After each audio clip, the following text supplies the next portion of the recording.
কিছু ছেলে আমাকে টিচ করছে, আমার ওড়না ধরে টানছে।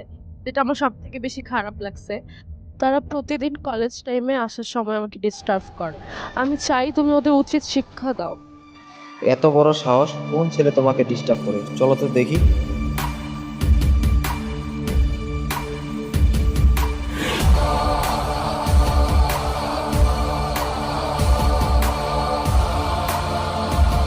ওই যে ওরা ওরা আমাকেই ডিস্টার্ব করে। এ মাইয়া দেখি আবার আইছে।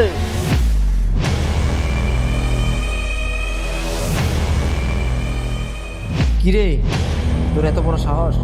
তুই আমার গার্লফ্রেন্ডে ইপটিজিং করস? এই তুই কোথাকার নায়ক রে? মাশাআল্লাহ রে।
সরি বল। আপু সরি, আমারে মাফ করে দিও।